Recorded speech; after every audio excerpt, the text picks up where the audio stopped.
I will now briefly introduce our chairman, who will then introduce his panel. So Nigel Romano is a chartered accountant with extensive experience in public accounting and banking across the globe. He holds a BSc in Management Studies and an MSc in Accounting from the University of the West Indies and an MBA from the Jack Welch Management Institute. He is a chartered accountant and a certified balance scorecard professional.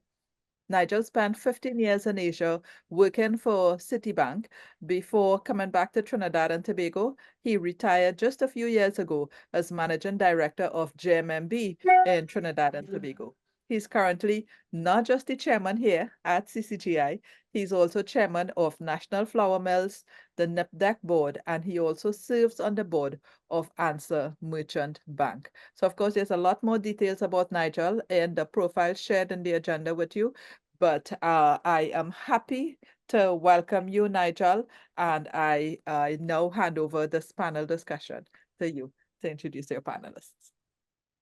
Thank you, Kamala. And tough topic, but I think we have an equally tough panel that can quite comfortably deal with it. So we have Dr. Joseph Can, is chairman of the National Gas Company of Trinidad and Tobago, an esteemed international project management practitioner and business development strategist with over 2 decades of consulting, facilitating, and lecturing experience.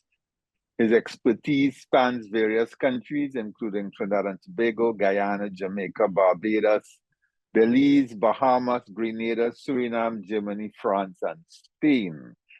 Dr. Can has successfully led and collaborated on numerous development projects and strategic planning interventions for both private and public sector organizations, as well as international agencies such as the IDB, the CDB, the European Development Fund, and the OAS. I will let you look at his bio, and I will introduce Jacqueline. I've known Jacqueline for quite some time. Jacqueline Quamina, an attorney at law with over 30 years of experience in corporate and commercial law. Throughout her distinguished career, she has served as a director on boards of numerous companies in Barbados, St. Lucia, and Trinidad and Tobago. Her board roles have included chairing as well as serving on audit, governance, and risk committees for publicly listed companies, state enterprises, and private sector organizations. Jacqueline's extensive legal background and governance expertise has made her a prominent figure in the business community. I'm also pleased to advise that she's a past director of the CCGI.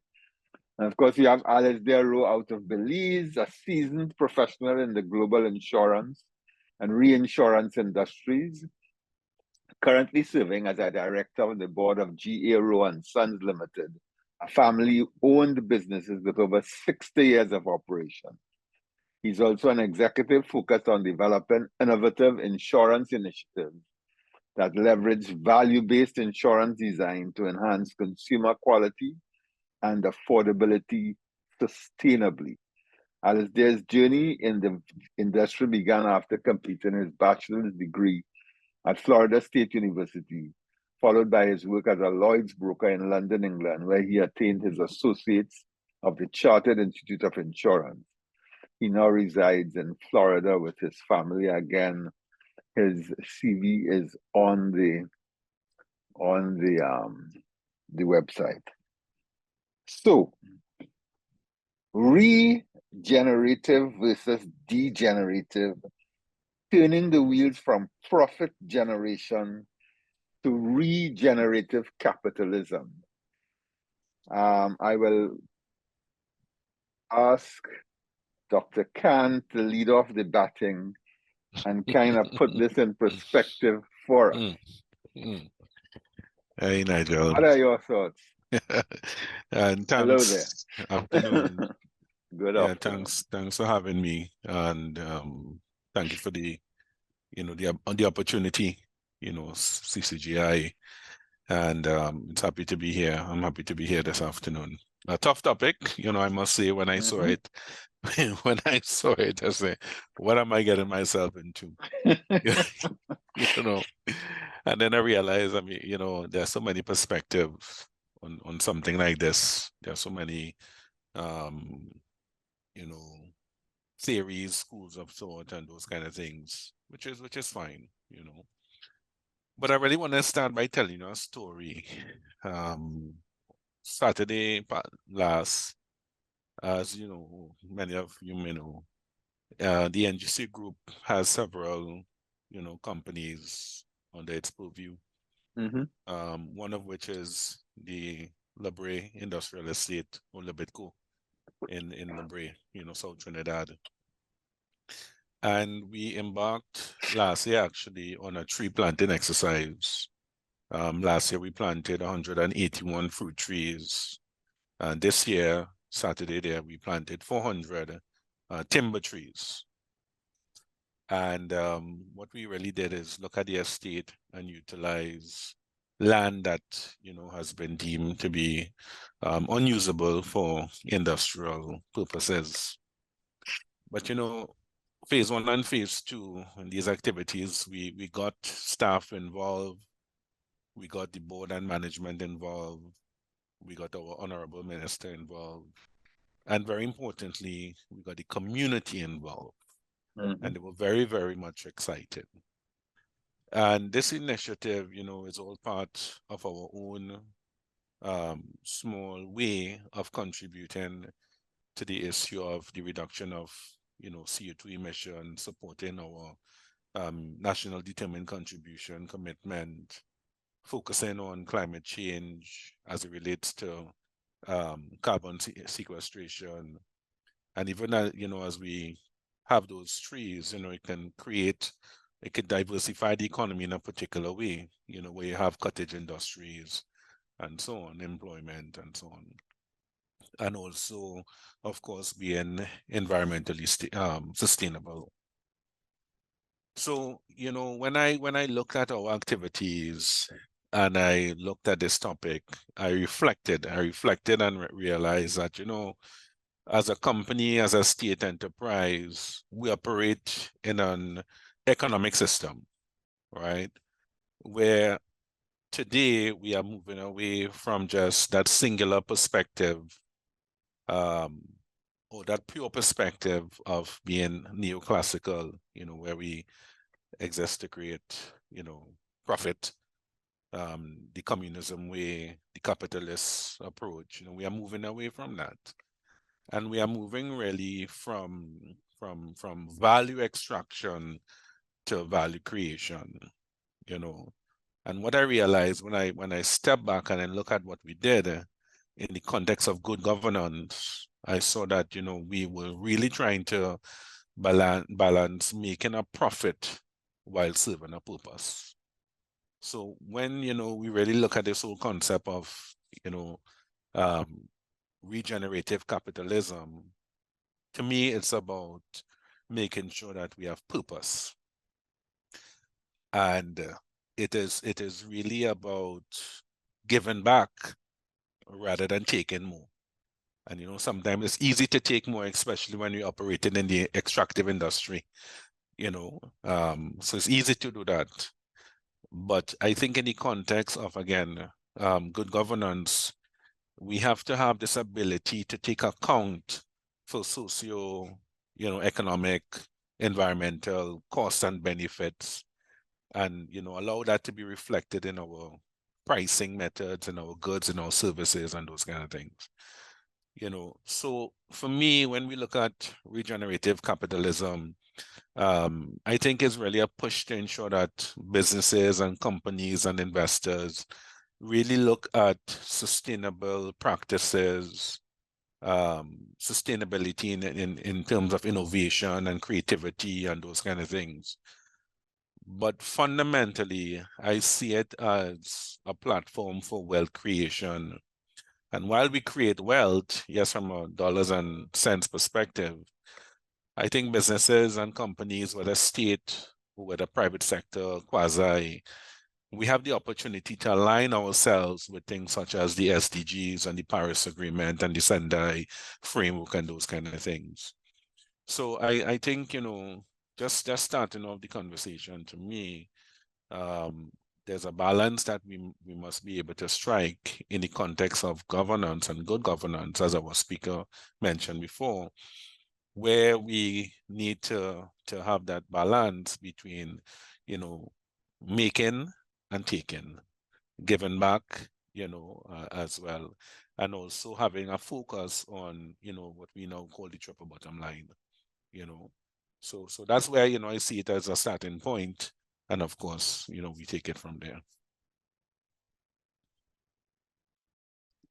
Thank you very much, Joe. Jackie, your perspective. Are you hearing me? Clearly. Right. Well, once more, let me just first of all say what a pleasure it is to be here again. From time to time, I have been invited to speak on the CCGI events, and I really always enjoy them very much. I must say, like Joe commented, this topic really is a bit like an exam question. It gave me a lot of food for thought, and I spent a good few hours trying to think how one should approach it. So it is challenging in that respect, but it's nothing like the CCGI to give you some food for thought. So I hope I can add to the discussions that we've had and put a new perspective on it. When I treat with topics like this, I always like to try and simplify them as much as possible. And in this case, I'm really gonna start with my conclusion to a certain extent. I have to put the caveat on the table that I am speaking on, this is my own analysis. So I'm certainly not speaking on behalf of Republic Bank, on whose board I sit. So they might not necessarily agree with the views, some of the views that I put forward. But it's my own sort of analysis of what I have seen and what I have seen over the years and how I have seen things develop. At the crux of the matter is, the purpose of a company is to sell products and services and generate a profit. That's what it always has been, to make a profit for its investors. In core values, and I will use Republic Bank, then Republic Bank's core values, one of the core values, just one, is results orientation. You have to produce superior results for your shareholders. So this is a core purpose of why you have companies, to create wealth, to create profit. But the process is a lot more complex than that, as we are seeing, and we have seen things evolve over the years.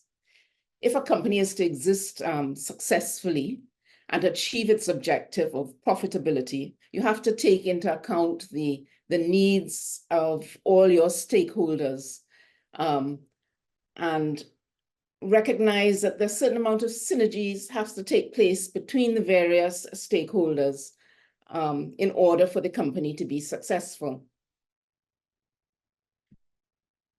So it's not profit by any means.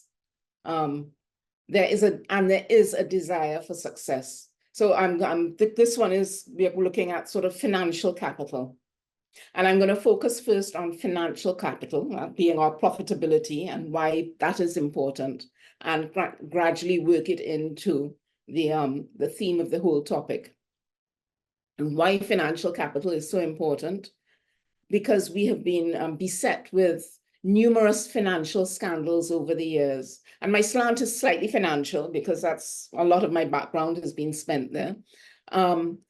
We had the Enron in 2002, which gave birth to Sarbanes-Oxley. Then you had the banking crisis in about 2007, 2008 with subprime mortgages, where several large companies, Lehman Brothers and Merrill Lynch and Northern Rock, came under threat through the issue of risky mortgages. Many other examples, Wells Fargo, where they were issuing fraudulent loans in order to meet their targets. And then more recently in 2023, Silicon Valley, the bank failures, where there were runs on the bank, there was a liquidity issue. And here in our own Trinidad and Tobago, I mean, we've had a slew, thank goodness none recently, of bank failures, BCCI, CLICO, Workers Bank, Trinidad Cooperative Bank, Southern Finance, Suite, so many of which I suppose I cut my teeth on when I was working at the central bank. And these failures, whether it's in Trinidad and Tobago, the rest of the Caribbean, or internationally, cause tremendous hardship and financial loss. Loss of jobs, failure of businesses. It impacts your customers, the employees. It snowballs down, impacts pension plans, insurance companies, and your shareholders who have taken their hard-earned dollars and invested it in your company. So where you have financial capital and there's a loss through bad management, and so the pain is immediate. If you're a government and you know this threat is imminent, your concern, there is a huge concern because it's going to affect your constituents immediately.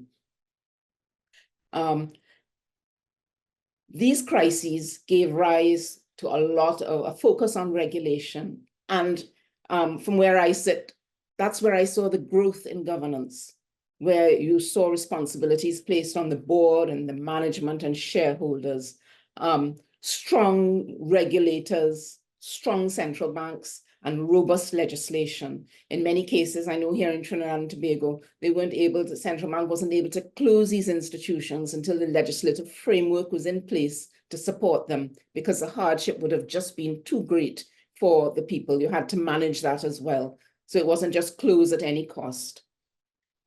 So financial capital is hugely important, and we've now put a framework in place to support it. And I think we do have good, robust financial legislation and regulation. And you can never rest on your laurels. It always has to be updated, but it is there, and it supports the good governance and the sort of the growth of financial capital. And again, I emphasize the rationale for that was because the pain is immediate. You feel it immediately. People can't get their pensions, they can't get paid, they've lost their jobs, companies fail, people are losing their homes. It's tragic and harsh.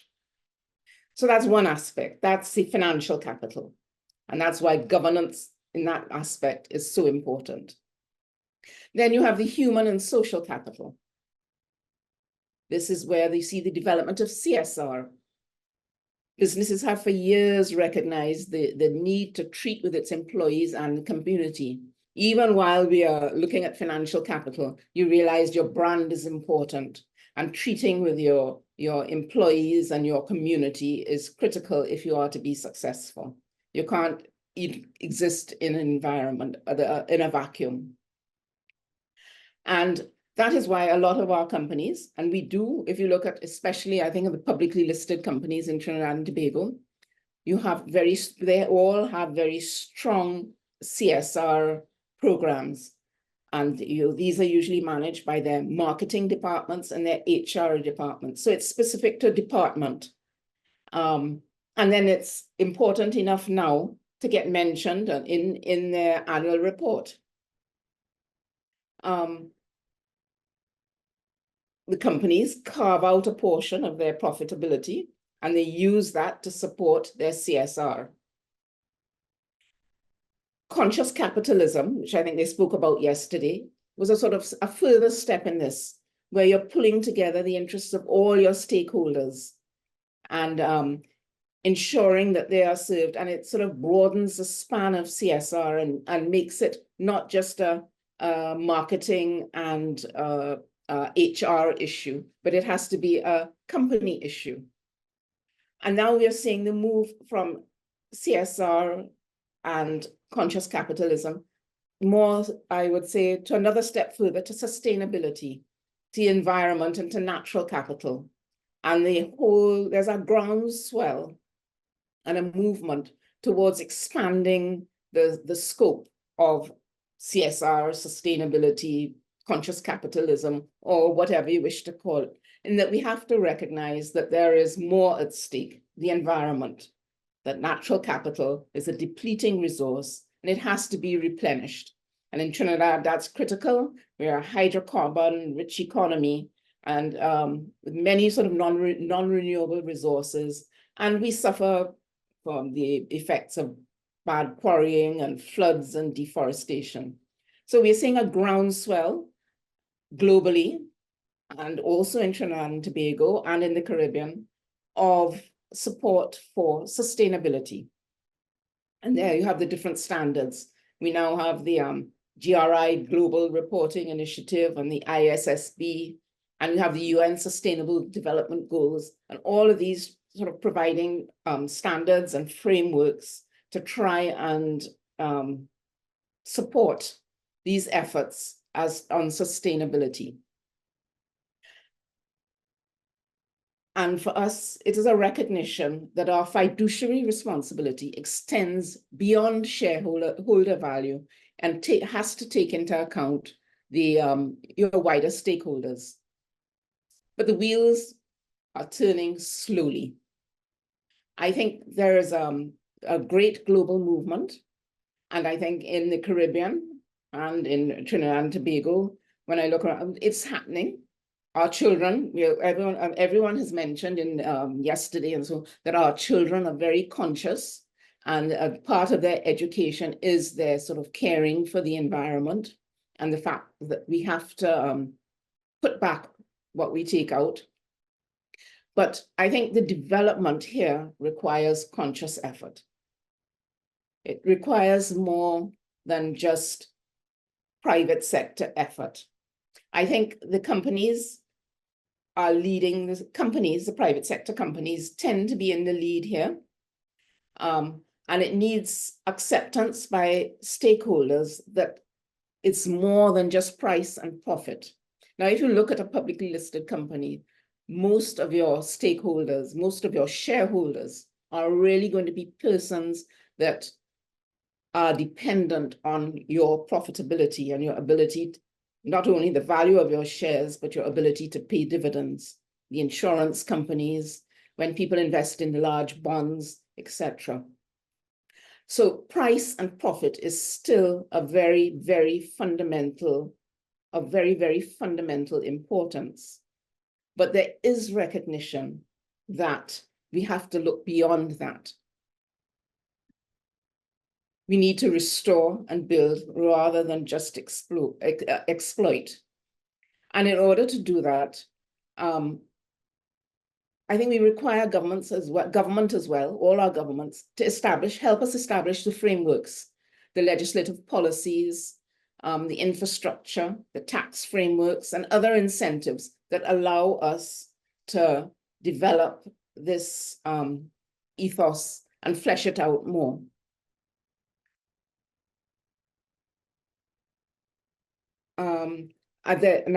When I'm saying that as well, I do know the government here in Trinidad and Tobago has bought into the UN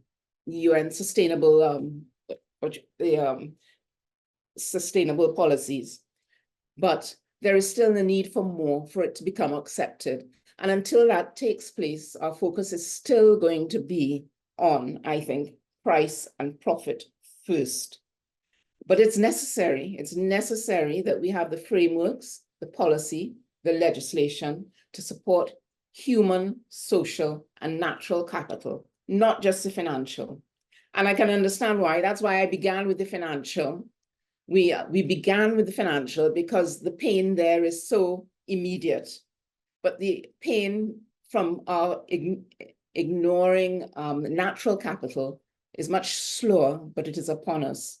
And we need to take it into account now and put the wheels of profit generation, make sure they continue to turn, but however, focus on regenerative capitalism. And that's how I'm trying to tie the whole thing back up to the beginning. We need to make the profit, but we need to be able to make sure that we have the infrastructure and the ability to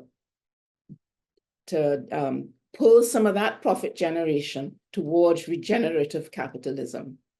And it needs to be able to be measured profitability. What we ultimately hope for is to reach a stage where it is actually part of the bottom line and that you're measured on that.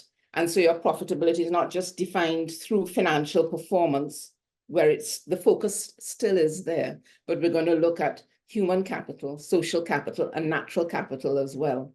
And that is when regenerative capitalism will take root and bear fruit. But the progress here is slower because the pain is slower, it's not immediate. And we really all need to rally together. It is a worthwhile cause, and it is so wonderful to see so many people speaking on it.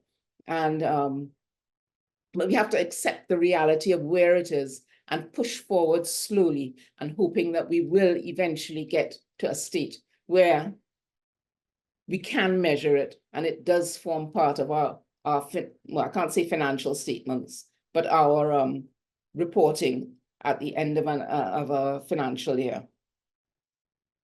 I think that's it. I did have a quote to close out. Let me just do that. We can and must bring our economic theory and practice into alignment with our latest understanding of how the universe and our humanity actually work. That's John Fullerton. He calls it the Great Transition. So we're moving there slowly, but we haven't lost sight of profitability yet. Thank you. Quite frankly, I don't think we'll ever lose sight of profitability. That's the road to hell. But Alasdair, let's hear your thoughts, and then we can get into the debate. Great. Well, thank you very much, Nigel. Thank you, Quamina, for letting me again be a part of this forum. It's been a wonderful week. And I also thank Dr. Joseph and Jackie for their opening comments, which I'll intend to sort of take 10 minutes and hopefully get us even in deeper, because Jackie, you kind of lead me perfectly into how do we apply theory into practice. Yeah. And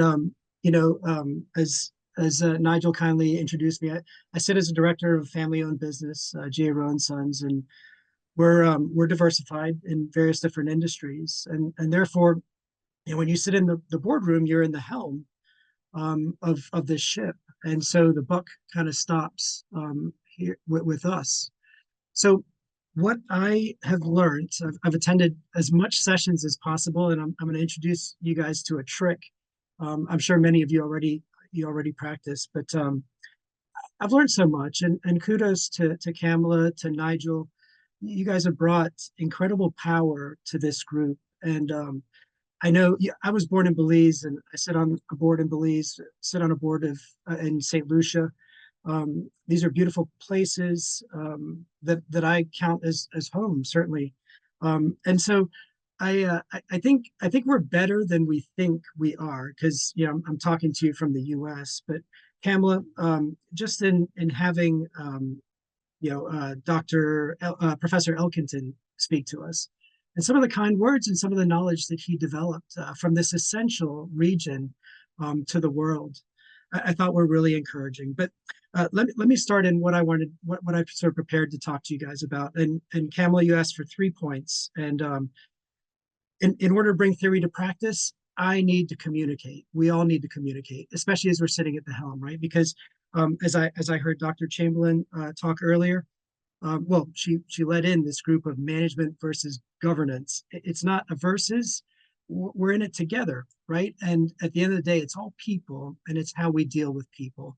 So obviously the respect, and some of the values, Quamina, that I shared with you, they all have to be there. But here are my 3 thoughts. And I'll tell you the 3 thoughts, and then I'll hit each one because it's a summary of what I've learned, and I look forward to learning more today. 1 is reading. 2 will be engaging, and 3 is going to be action. So reading.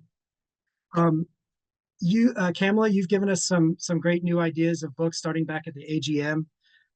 This Edward R. Wilson, The Social Conquest of Earth, is got to be on my next reading list.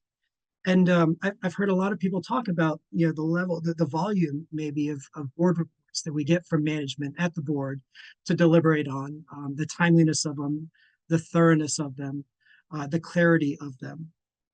I think it's so important that all individuals, on this call, possibly those that are sitting at the lead of management in leadership, executive leadership, those sitting on the board, have to invest in reading. And it says I've been interviewed before, Quamina, in this forum about our Purple Shirts program. And that's where we took all of our middle management leaders, we took their intellectual capacity as a given. They're all very smart people, but we wanted to engage them emotionally. And we gave them a great book, which I'd recommend to you, except it's a bit late now because it's called The Future is Faster Than You Think by Diamantis. But in it, he's very clear in how the pace of change is picking up. And one thing I heard Professor Elkington say is that after 50 years, he expects the next 10 to 15 to produce more change than he's seen in 50 years. How do we prepare? How do we, even hope to engage in this change if we aren't reading or participating in forums like this? So thank you guys for giving us that. And the trick I wanted to say is Happy Father's Day to all those fathers, belated, I know, but I couldn't attend on Sunday. So I picked up the YouTube channel and I watched that ceremony at 1.25 speed, 25% faster than you guys that attended in person. And I don't mean that as a disrespect. I just couldn't attend. But the tools and the resources are there. We just need to engage them. So let me talk about engagement. Professor Garrett was great in that he led off about, here's a man with a wealth of experience, international experience. And he kind of leads off with a wonderful experience he had just recently, maybe it was last week, with a group of students that he finally engaged. And he says that he engaged them by turning the table and saying, well, what do you guys want to talk about? You tell me, you give me the agenda, and we'll work on it that way. And so when we're talking about people, management versus government, we're all people. The tools, the machines, they all do the work that we set out for them to do. We have to engage people. And if I can, Joseph, you shared a story, and it was a wonderful story. Mine is too. I had an uncle, unfortunately, pass away 2 weeks ago, and we went to celebrate his life. And when you think about engagement, of course, he had his nuclear family, right? We were all there to support him and to celebrate him. But that family had expanded to hundreds, if not close to 1,000 people. And they were all wearing their uniforms on a Sunday. Sorry, it was a Saturday. On a Saturday, they're all wearing their work uniforms, so traveled great distances to attend, his funeral. And there is proof that we can engage everybody from the most human, right down to their soul, right? The most human elements of those people, all the way through to what they do from 9 to 5, 8 to 4, whatever the work hours are. And of course, none of us are limited to those work hours. But that is the engagement that is possible, and I wish that we could get there. Frankly, I was amazed by the PwC survey that was shared, and how directors, so many of them didn't feel like they knew where they were going. They knew what they were doing, and it actually led me to make sure that our board directors were all appropriately engaged. They know where we're going. They know what we're doing. And we do give each one an orientation program, a booklet that talks about even how we expect them to engage with employees. We want active engagement. Know the protocol, know who their manager is and who they report to, and most certainly know, as an owner, any suggestion you may have is taken in the wrong way. So always adhere to that good corporate governance. But make sure everybody knows, everybody's in this journey together. Again, it's engagement, it's people, it's not management versus governance. It's a successful business. And that leads me to my last point, which is we're talking about turning the wheels from profit generation to regenerative capitalism. Nigel, thank you, because it's in my bio, sustainability. I've always been about sustainable, right? Like a one-hit wonder is a one-hit wonder. You never hear about them again. What you need to create are repetitive wins. And therefore, it's got to be regenerative. It's got to be sustainable. And Jackie, you gave us some great insights, right? I mean, you start with financial, of course, because if you don't make profits, it's not sustainable. When the funding stops, the life or the energy of that entity will stop. So it's got to be profitable, but it's got to be a reasonable profit. And of course, the profit generation is not possible without that human and that social environmental element. If we all had to live, with any higher tides, it's going to get very difficult, and we need to adhere and acknowledge that. So I kind of, if I have just 2 more minutes, maybe Kamala, come back to what I really enjoyed was Sandra Osborne, Charlene Sharp, and Brian Glasgow. Again, in the spirit of communicating, what are we talking about? Management versus governance. I thought they hit it really well. And it was this analogy, this picture, this illustration of an airport. And you have independent planes that are all either coming in or taking off or possibly flying around the airport, right? They're all individual, they're unique. You've got an air traffic control, right? So in my mind, there's your governance, and these entities that are flying by, they're stakeholders. They don't have to be, an owned entity. They could just be a client. They could be a supplier. In any case, what a great model to talk about, right? Like, so air traffic control says you're coming in too low, lift up a bit. Because if you come in too low, you disrupt, not to mention the lives of the individuals on that plane, but the airport itself in the city, right? So the importance of that analogy, and again, getting back to how do we take the 40-something people that are on this call, possibly others that see this presentation, to say, well, we're working within a hierarchy. We are responsible for ensuring that it works. And therefore, if it doesn't work, then yeah, you got to look at me as a board member. You got to look at you as a staff member. You got to look at everybody to ensure, or to see at least why it's not working. And of course, where it just doesn't make sense, then you need to make changes. But I just thought that sort of brought it home. We can spend so much time on, and of course, it doesn't always work to plan, right? There's always the need to engage somebody. We've talked about, anyway, there's always the need to engage people one-on-one or certainly in smaller groups to ensure that the ship is shaped correctly for its voyage. But we all have responsibility to do that. And we need that effective communication back and forth at 7 in the morning, as much as maybe it's around a lunchtime meeting that's intentional. You have to have a healthy level of communication to be successful. I'll stop there. Thank you very much. I love the various perspectives, and for me, there is not a conflict, if you will, between profit generation and regenerative capitalism. The theme suggests that it's either or. And I think all the panelists agree that without profit, there is no sustainability. If you don't make a profit, you will cease to exist. You need that profit to cover the day-to-day operations, to invest in growth, and to weather economic downturn. The question then is, and I'll go back to you, Jackie, you spoke about the need for regulation, legislation, principles, frameworks. Do we need to be changing the accounting frameworks, the regulatory frameworks, so that in calculating profit, we take into consideration the cost to the other stakeholders, the environment, the communities we serve, the people that we either work with or interact with?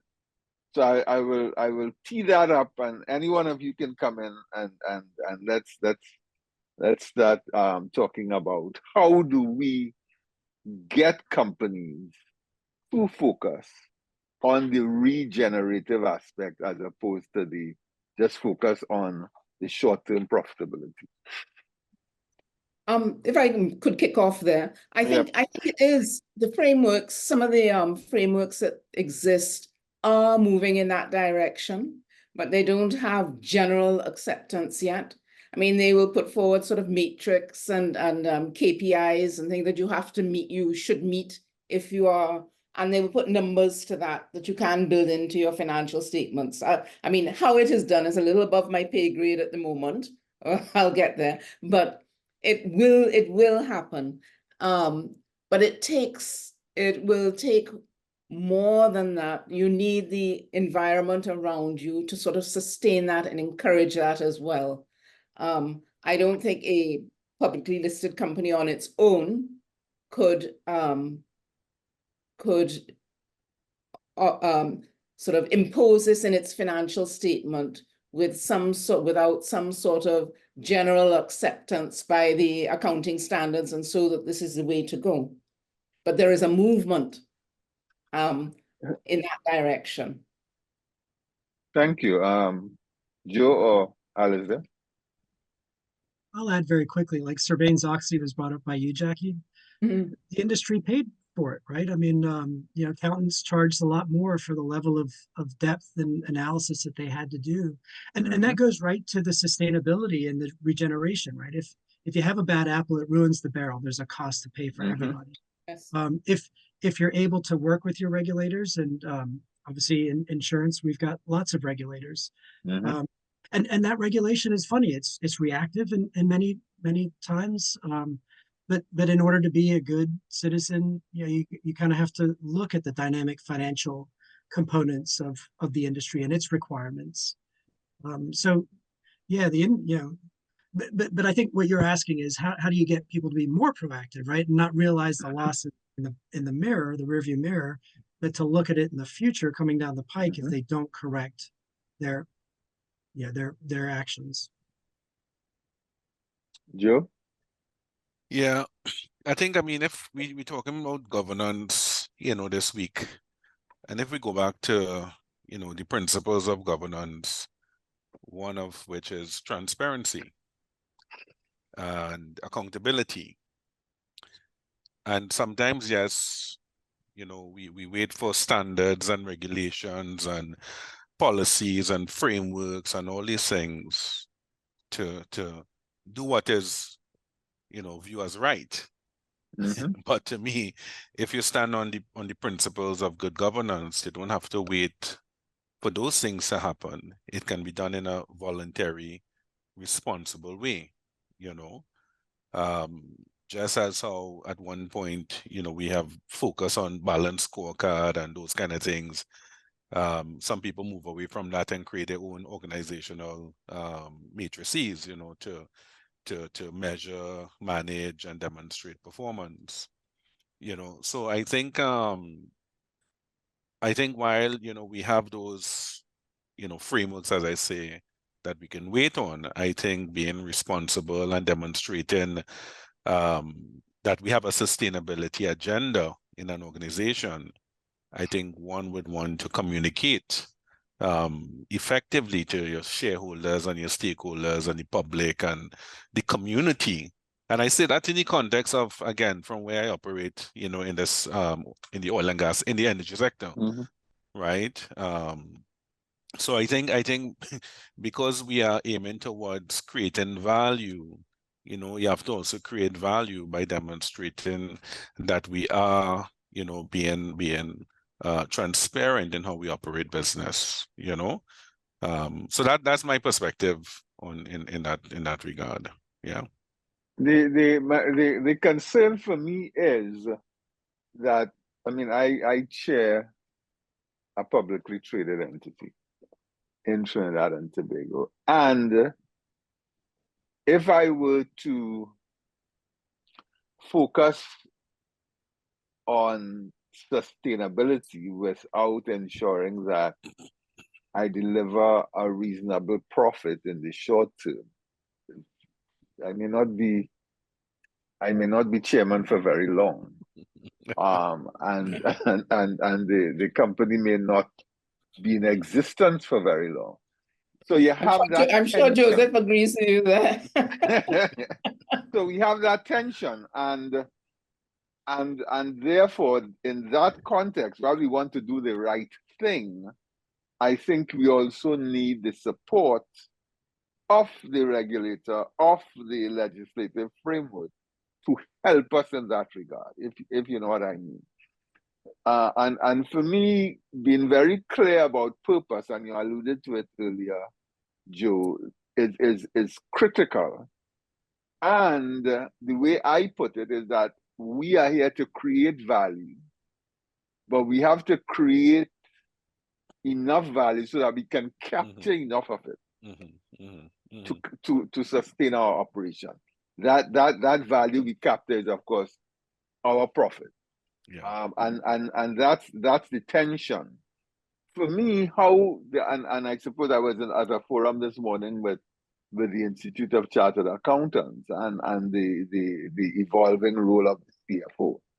I think there is an argument there for how do we capture these social, environmental, and human costs and present it in a way that is as impactful as the profit in the financial sense. And that for me is the body of work that needs to be done. Yeah, but you know, okay, to me, right, it goes back to the triple bottom line again that we have been, you know, the profit, the people, the planet. I mean, one can say we're trying to balance, you know, all. In some organization, you know, we just can't, because as you rightly said, if you and when I say balance, you give equal focus. In some cases we can't, you know, because if you don't make the money, you can't give back, right? No, you can't. So it's really setting the tone as to priorities, to me, but fundamentally, you don't establish a business, whether private, public, state, quasi. You don't establish these organizations just to sit down and do nothing. You know, you have to be generating. To me, you have to be generating some form of revenue, right?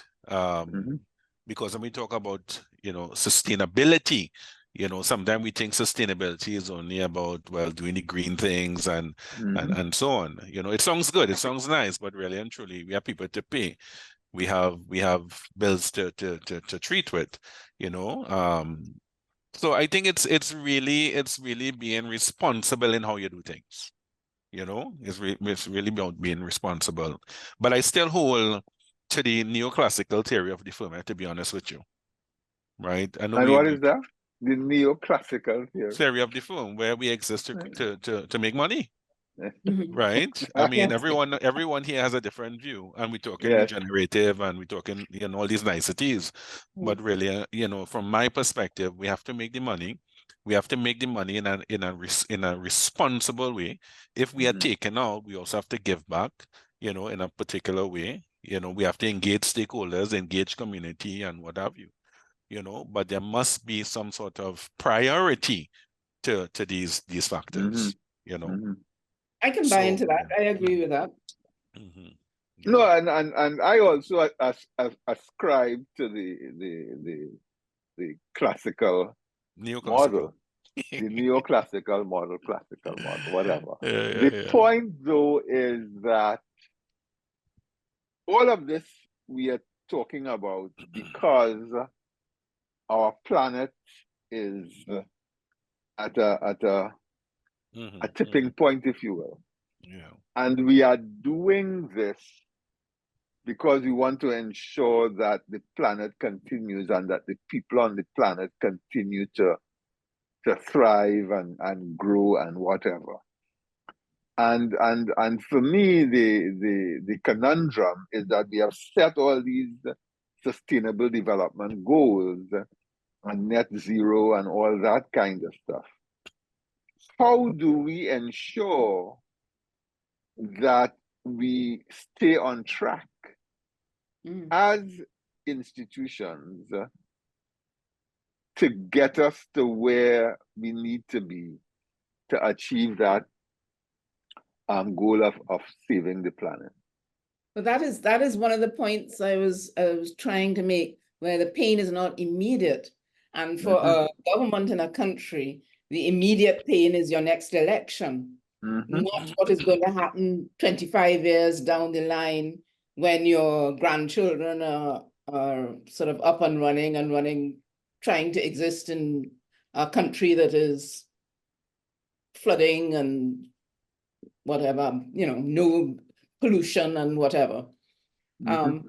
So it's dealing with the immediate and trying, and I think the global movement that is there and the movement we have, this movement towards regenerative capitalism is a good thing. It's almost like a religion as such. You buy into it and it will gather momentum.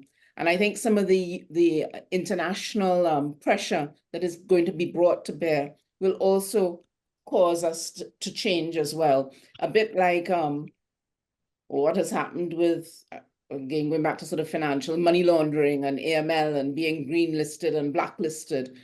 If you don't fall in line and if you don't do certain things, you will be blacklisted. So I think that sort of pressure is going to come to bear, that is going to cause our stakeholders to understand it, cause us to be able to move in that direction more effectively. But we have to understand it's a continuum that we're on. Agree 100% with Alasdair? Your thoughts? Well, just some thoughts. I mean, I think, so Joseph, you said you planted 400 trees. I think there definitely areas that are beyond our level of influence. But starting with 400 trees, we've done initiatives about cleaning up. There's a lot of good sense in the opening session talking about Guyana, putting a lot of its deforested country into a reserve. And in Belize, we've done the Blue Bond, which took most to all of our barrier reef, and put it into a Blue Bond that actually created a capital inflow into the country instead of us abusing or ignoring our incredible natural resources. So, Jackie, it is a religion because it's addictive, right? It physiologically working and helping, doing communal and community services and efforts like that build adrenaline. They make everybody feel good. So I think that's where you start locally, and I applaud Joseph for doing it, and we do similar things, right? Because that's about rallying and getting engagement from your people, and then you do have to move it up a level to your country.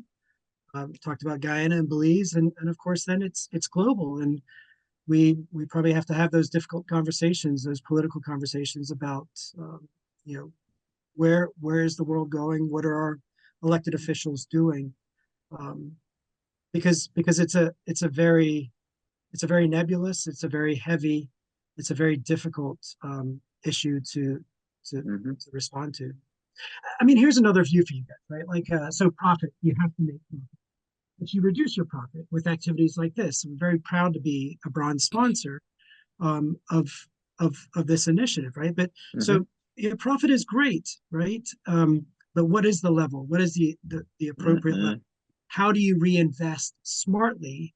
And of course, we're moving to a community. I mean, very pleased to be sitting in CARICOM and looking at that broader community of a broader group of people, all for the most part confronting the same existential risk and exposure to this global warming. Good point. How much profit is enough? What percentage return on equity? Is there a benchmark that we should be aiming for? And for those who make super profits, should they be reinvesting in sustainability? Yeah. Questions that need to be addressed, because the last thing you want to do is to discourage investment, because then you stymie the ability to grow and develop. At the same time, you have to have a balance. Go back to that word, the balance between super profit and reasonable profits. Again, I'm not sure that there are hard and fast benchmarks that we can be looking at. But what are your thoughts? Well, a hard and fast benchmark is what you can get for your money sitting in a bank, right? And obviously that you get a lot more these days. And as I tell my kids, you did that without like doing any work at all. When you if you're invested in the stock market, or you've got cash that's making you interest at a bank, it takes very little to any energy to achieve that. Mm-hmm. But I think what truly drives people, it's to get up and do something great. And as I was saying earlier, profit is a byproduct of what you do. Mm-hmm. And when you impact your community, when you impact your people with things like a salary, with things like access to medical care, dental, vision, those are all additive. You pay your taxes. Mm-hmm. There's a lot to be created and appreciated in profit. I agree. It's definitely not a four-letter word. Although some people think it is. But yeah, go ahead, Joe. No, but this is your sustainability, because I mean we talk about balance and profitability and what have you. But I think the whole question of sustainability is more of an end result rather than the solution in itself. Right? I think that's where businesses are really, should be focusing. And I'll give you the example again, using real life in what we do here in the NGC group. I mean, we would have Mr. Roe mentioned a sort of the businesses, setting some of these agenda and what have you. But to be honest with you, we took it from the top, because if we go back to Trinidad and Tobago NDCs, if you start there, that's our starting point. Mm-hmm. If we want to talk about greening and renewables and climate change and adaptation and mitigation, we really saw it. Being a state enterprise, we saw what has been set, by Trinidad and Tobago, by the government of the day. And then we work to be in alignment and in harmony with that, So because while that is taking place, we also need to make sure that, we create the revenues and the profits and so on to make sure we give back to our shareholders, But that's how we really started the whole balancing act, by looking at what has been said by government, and then we trickle it down in the boardroom, set what we call the green agenda. So we have a green agenda, and it has been, disbursed to all of our entities. So everyone is playing a part. So whether it's energy efficiency, whether it's planting of trees, whether it's community development, working with fence line communities and so on, because we don't even believe in CSR, we believe in sustainable CSR. Mm-hmm. Every year you want to give and a football and a water and a jersey. Those things have no meaning, really. They're going to come right back forever and ever, right? Rather than trying to build competencies, skills and talents and attitudes and habits where, people can go out there and become more productive, So these are some of the things that we're looking at. And then when you talk about, I mean, what drives profit in some businesses, the fact that you have a market share, the fact that you have sustained competitive advantage, the fact that you have customers who will always come back, your price point and your product offerings are top of the line. And if you infuse sustainability practices in that, you're seen as responsible, you're seen as relevant. And to me, people, they will if once it aligns to their philosophy and their belief and their, mindset, I think they come back to you. I mean, it's kind of difficult to align all of that in my industry, because we buy and sell gas, we part of the whole value chain, Mm-hmm. it's a particular kind of commodity. But if we extend it to other businesses that's, not in the energy sector, you have to take some of these principles, and apply it, so to me, I mean, again, going back to the whole question of where it starts by the boardroom. It starts and it starts by, doing your strategic environmental scanning, see what's happening out there and bring it back home, and make it part and parcel of the psychological and the social contract of the organization. Everyone must be talking about the same. Let's make the profit. Let's focus on environmental sustainability. Let's become socially conscious. So again, from an organizational point of view, it has to be it has to be part of your cultural ambience. It has to be part of your DNA, you know. So when we talk about regenerative capitalism, I think those are some of the points inside there. And at the bottom line, I kind of don't really like the word too much with profit. I really like wealth. You know, I like to talk about wealth, you know. Yeah, wealth creation, value optimization, you know, and so on. So that's just the perspective I have in this regard. Mm-hmm. Yeah, I think the difference we're seeing, I mean, with the term sort of sustainability and regenerative capitalism, is it's taking the old-fashioned CSR and embedding that in the culture of the organization. So it is a boardroom, a top-down exercise that's supposed to infiltrate the whole organization, permeate everything that you do, not just, as you say, giving a T-shirt or a water bottle at the end of the financial year. It's something that's supposed to embed and affect everything that the organization does in every aspect. Clearly. So the question that I would like to ask is, you come upon let's for want of a better word, a dyed-in-the-world capitalist who is focused on the financial capital and financial profit. How would you convince him or her that a broader approach, an approach that takes into consideration the impact on the environment, the impact on the communities they serve, the impact on the people that they interact with? How would you get them to invest in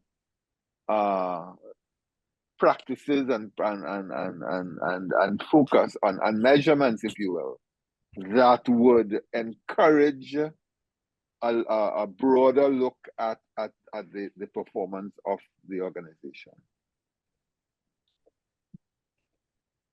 What are your thoughts?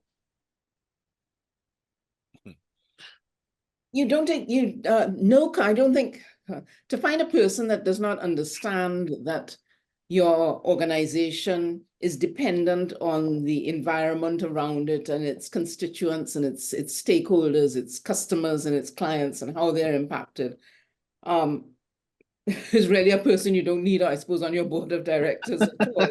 No, you don't. But you have them. It is so important that these people be, I suppose, comfortable or with your integrity and your relationship with your environment as well. So it has to be, as I say, part of your cultural being, that part of the way you operate and the way you do things. Mm-hmm. I don't think it can be separated. You say you can't run a shop, a community shop, without befriending the community around you. You won't survive. No, clearly. And for me, how do we get them to see? How do we measure the impact? How do we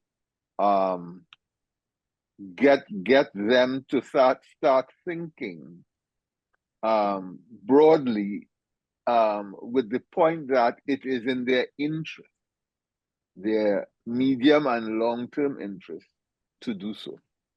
For me, that's how the convincing is the important thing. But Nigel, are you talking about your board or the whole No. organization? I'm talking about. Okay, we are in the public sector. We are publicly traded, and we are definitely on board with the regenerative capitalism, the need to take the other forms of capital into consideration. But there are family businesses out there, Alasdair is in one, that don't have a clue. So how do we convince them? How do we nudge them into moving in that direction? Yeah. Well, I'm going to throw out something, and I don't want to sound academic. Yeah. Because certainly I am a practitioner. So when I say it, I actually do it. And that is change management. That is one of the first aspect of change, is creating a sense of urgency. So whether it's family owned, private, limited, state, quasi, whatever it is, and let me speak in the context of being a chairman, that you recognize that this is critical to the success of your business. As the chairman, you have to get firstly your board and management on the same page in this regard. Right. Right? You have to create a sense of urgency, and you could do so by showing examples, good and bad, as to as to how a business prospered by doing ABC, or how it actually just wind up and go its merry way. And I think orientation is also important, or reoriented. Jackie mentioned, if you have someone who not thinking like that, they're really not supposed to be there. I agree. But sometimes the reality is you have one or two within your space that they're really here nor there. But you have to definitely reorient. Capacity building is important, and I think this should be part of your governance toolkit. And then, of course, that must trickle down to executive, to management, and staff, and everybody. You have to unfreeze them sometimes. And but another aspect of this whole thing is setting KPIs, because you could talk how much you want if you don't have indicators, if you don't have a focus on performance, if you don't incentivize, if you don't penalize. Sorry to say it, but sometimes you have to have penalties as well. Of course, don't need to be sorry to say it, but you have to have both the stick and the carrot. Kamala, you had your hand. You have to be able to show that it's worked. Correct. It has been a benefit. That was my answer for you, Nigel. It's a selling exercise, right? And I think that's where the industry is moving. You're seeing it on the accounting side. We want to measure everything. And to assume that a company like ours could go for 60 years and simply just look at the bottom line, it's not possible. You have to consider your stakeholders. You've got to consider your country.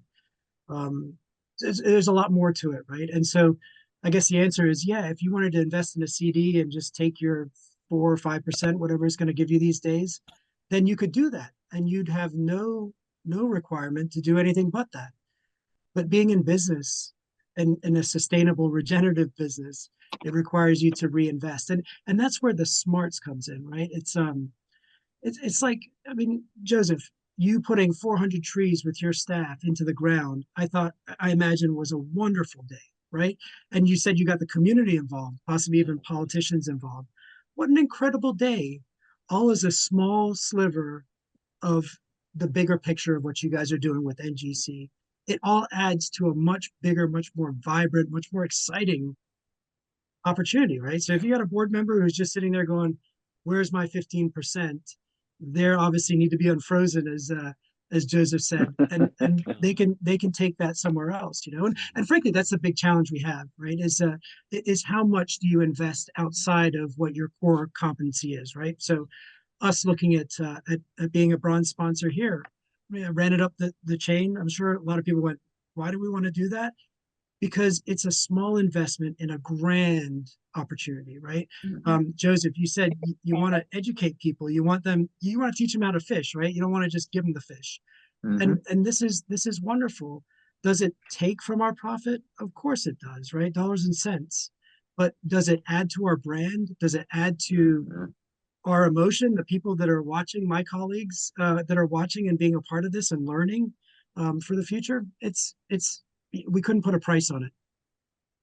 But sometimes a company doesn't have to go on its own and fund everything. This is where partnerships and strategic alliances come in, and a coalition, because sometimes you might give cash, you might give in-kind contribution in different ways.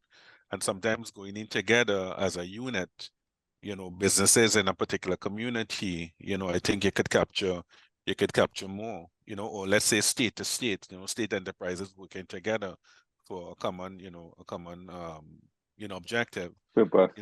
A common purpose, So sometimes we think I'm just saying, right, as an NGC, we think we must do everything and fund everything. No, we don't think like that. We also want to give an opportunity to others to participate, because participation builds commitment in the whole scheme of things, Yep. you know. Well said. And I think one positive thing is that our children are different.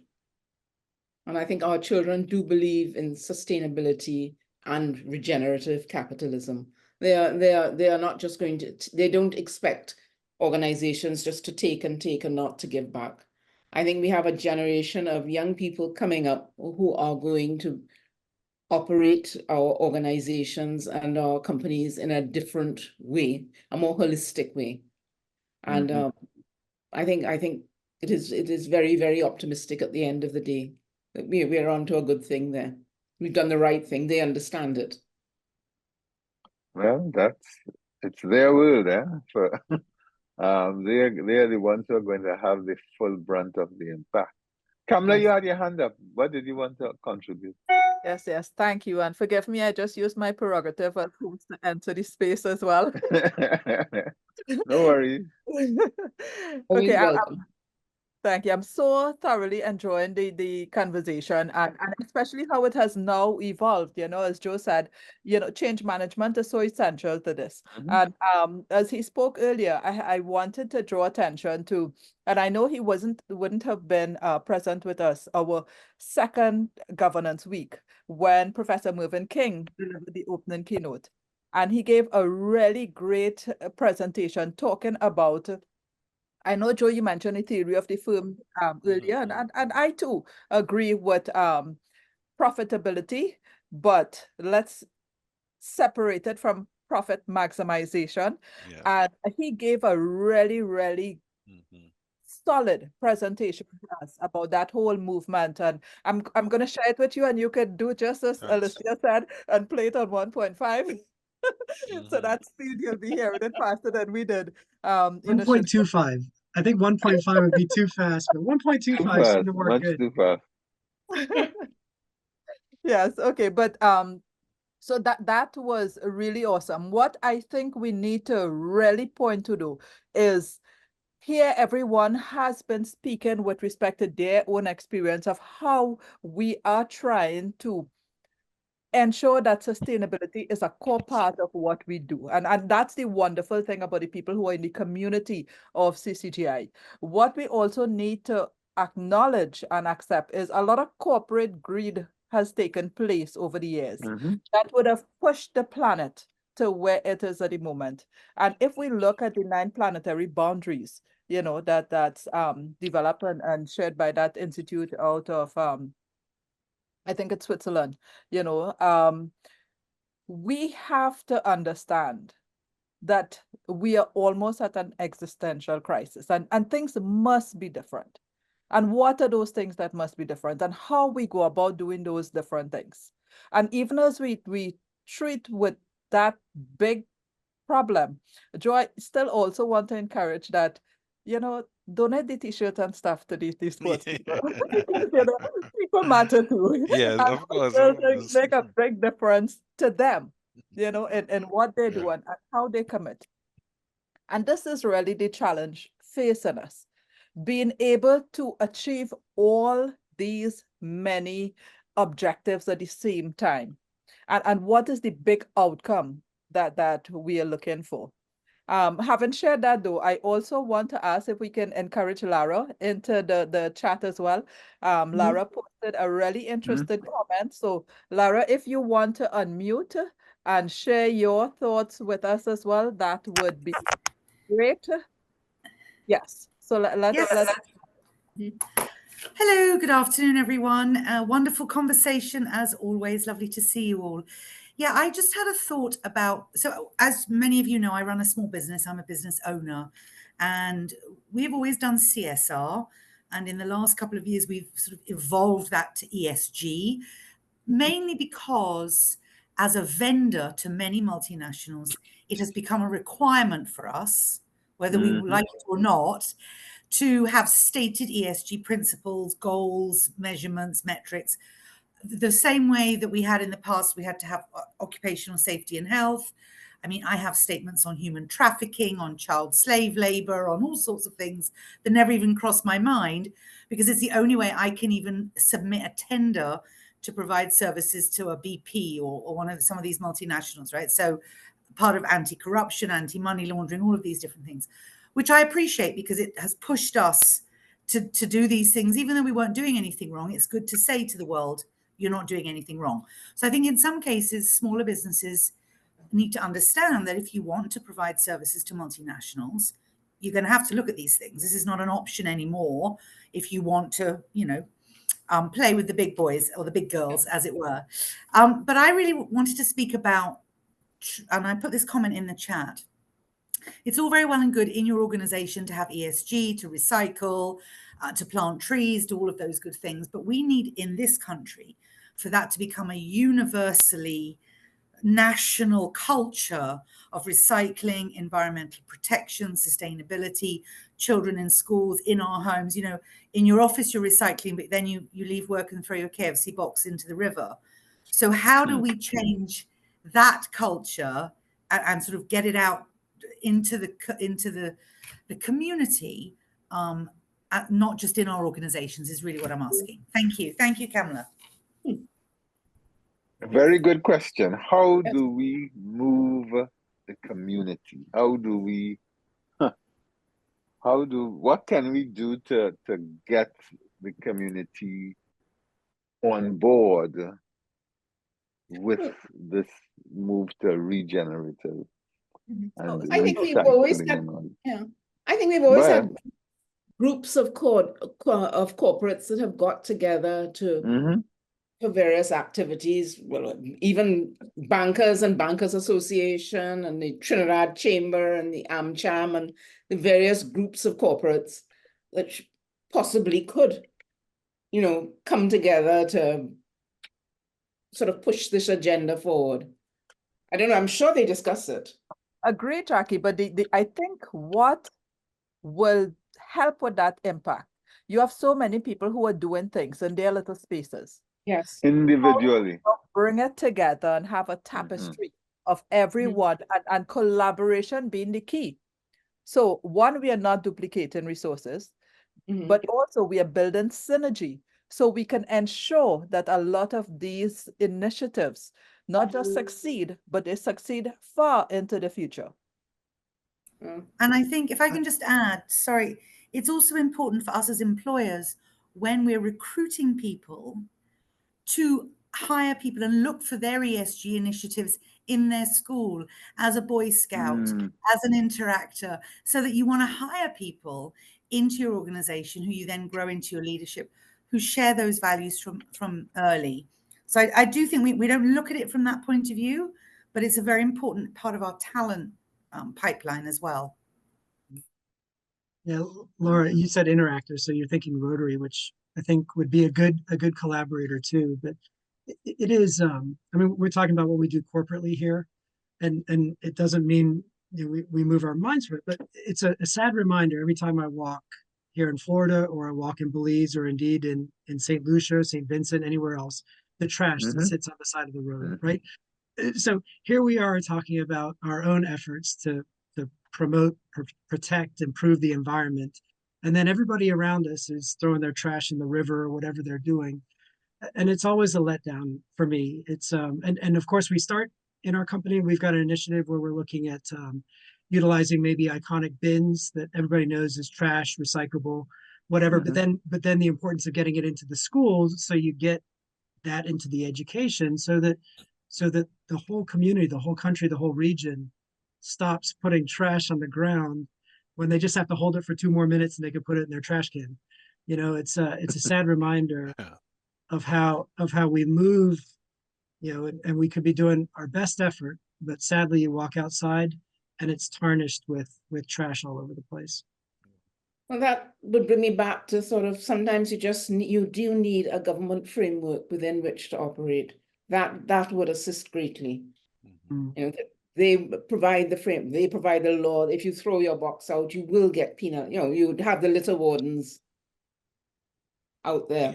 It's just as Professor Elkington but said. it just goes against the grain for me to sort of say the government must do something, but Yes. Exactly. No, but That he will said, help. yes, that it will take all of us. You know, it's not just big business. Government has a role to play. So do NGOs like us in how we do things. Because every so often I think of the IKEA bins. That initiative was a really great idea in Trinidad and Tobago. How successful has it been? Yeah. But again, you know, leaning on that, what you said, it has to be a multi-pronged approach. Not one entity or business is responsible. You know, we have to recognize that both private and public sector, government, everyone, you know, and if we go back to the policies and legislation, I think we have a container bill or something like that. Draft. In draft, you know. So I mean, we had to push the legislative agenda. One, we have to look at our own corporate policies. We have to look to see where there can be economies of scale and scope, and that we break down the silos. You know, we work from a sectoral perspective. We work with communities, the NGOs, the sporting groups. Well, for us, you know, like the PAN groups, you know, those sort of, you know, clusters. But it has to also, going back to change management, because we have to deal with behavior, right? It has to have a behavioral change aspect. You know, we talk about capital, you know, Jacqueline started off with capital and human capital, you know, development. We have to treat with it in a particular way, you know. So it's not as easy as we might think, because here you're dealing with people from different backgrounds and spaces and agendas and, you know, all those things. But I think another aspect of what Lara's saying, you know, we have to incentivize. I mean, I think everybody, you know, like to get a 5 cents for the plastic bottle that they bring in, or something like that. You know, unfortunately, you know, that we kind of live in a culture and a society where incentive can help. Thanks, Again, Joe. you know, If I may just interrupt 1 second, Nigel, we are just 5 minutes into the end of this segment. I want to just encourage you to have the panelists share their closing thoughts while Lara and I exit the room, to allow you to wrap up, and then I will come and close the segment. Thank you very much. So Kamala has given us our marching orders. I'll go in reverse order. Alasdair, start with you. Well, thank you guys. As anticipated, you know, participating in this forum allows me to learn and to listen. I'm so happy that we spent you know, a good portion talking about our own efforts corporately to address this sustainability, this regenerative capital. I think we're all in agreement, certainly enough at least to get a movement in that direction. And then Lara reminds us that you know, it really gets down to the individuals in our communities, and how do we use maybe resources like government to bring about true change that we can all witness.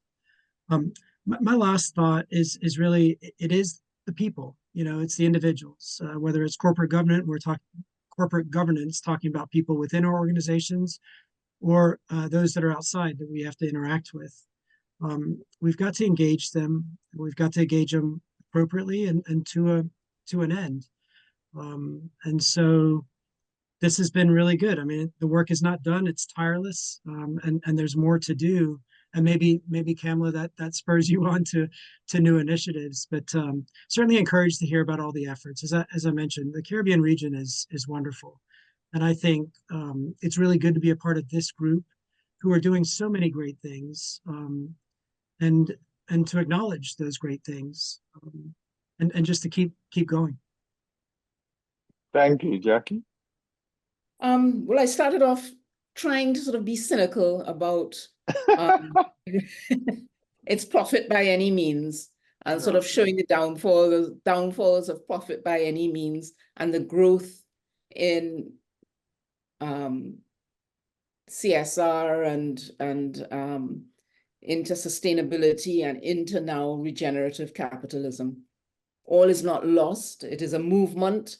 There's a gradual progression, and it's not too late. We will get there. It will take root, and it will bear fruit. It's just going to be a much slower process than, say, a bank failure, where you get immediate action. We are getting there slowly, and it might take the next generation to bring it all home, but we will indeed get there. We will have regenerative capitalism in some form or another. Thank you, Joe. Yeah, some simple words. To me, it starts to some extent in the boardroom. It starts from the, from the perspective of good governance. And by doing so, I think the board has a responsibility in this whole regenerative capitalism to set an agenda, to set a sustainability agenda where there's a focus on profit, there's a focus on people, there's a focus on the planet. And while we are, making this profit serve a purpose, right? So I think that is where the mindset should be. And I think it should be part and parcel of the organization's cultural ambience and DNA. And I think if that happens within a corporate entity, we can then expand it into our community and, very importantly, our country.